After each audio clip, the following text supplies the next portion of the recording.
Welcome back, lawn lovers. BW here. Hey, how about a mow?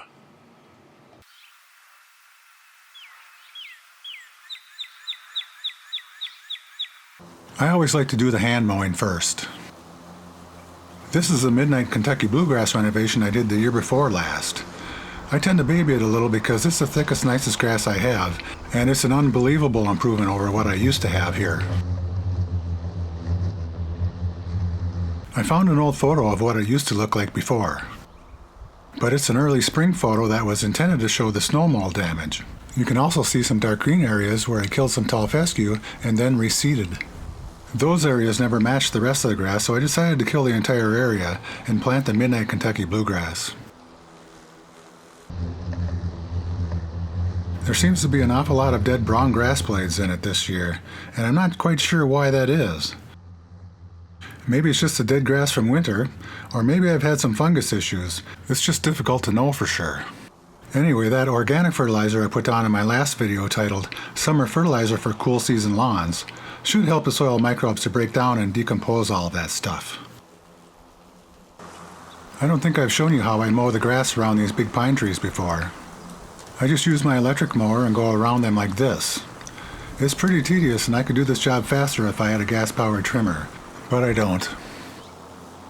Notice how I tried desperately not to touch any of the pine needles. I have allergies to pollens, and those pollens always blow around and cover all those pine needles. So whenever those pine needles poke or scratch me, they actually inject me with pollen. So I end up with a crop of small itchy welts on my skin, like mosquito bites that last for about a week or so.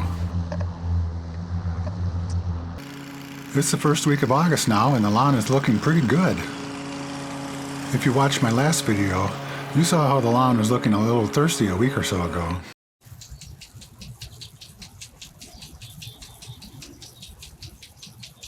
The weather's been really good this year, and I've had to do very little watering compared to other years. Of course, some people never do any watering at all and let their lawns go dormant.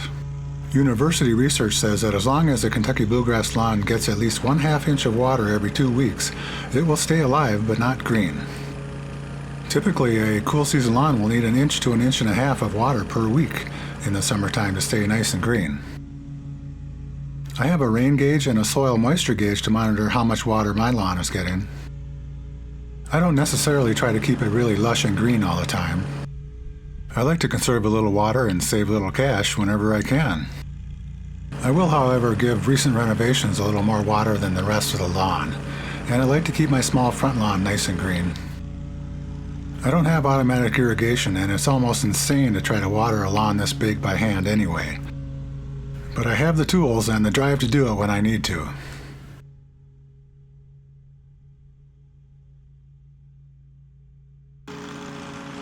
It's only been 5 days since I mowed last, and the grass is pretty long. You should try to mow often enough so that you don't have to mow off more than 1/3 of the grass blade at a time. I mow my backyard at 3 inches in the summertime, so that means I need to mow before it gets to 4.5 inches tall. Most of my back lawn is composed of old grass types that are over 40 years old. For some reason, they're often referred to as old common varieties. My grass begins to flop over if I mow it any higher than 3 inches, so that's as high as I can go in the summer. But generally, a lawn will withstand summer drought better at taller mowing heights. All lawns are different in the types of varieties of grass they contain, so you need to figure out by trial and error how tall you can mow in the summertime.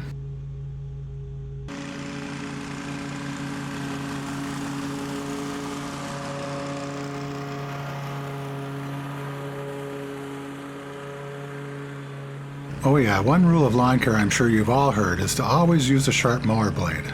So get that baby sharpened and then never mow anything but grass and leaves with it. I'm not kidding now, don't be mowing the driveway or the street and sidewalk with it. I know people are just trying to blow the grass off of them, but there are a lot of small stones and sand laying on those types of pavements, and they get kicked up by the suction of the mower, and they dull and damage the mower blades very quickly. I've been mowing my lawn with these mower blades for 2 years now, and they still look almost new. I just never spin the blades on anything but the lawn. That's the one summertime mowing rule I never break, because the mower blade never recovers on its own.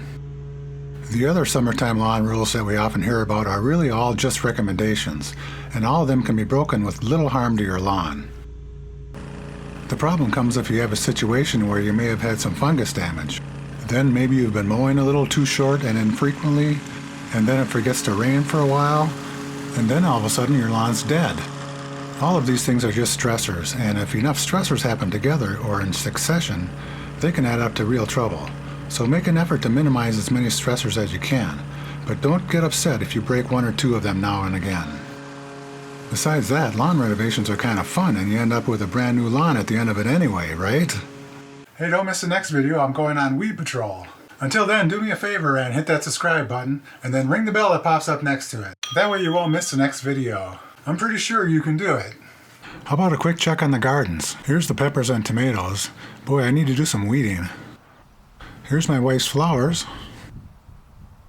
And the peas and beans.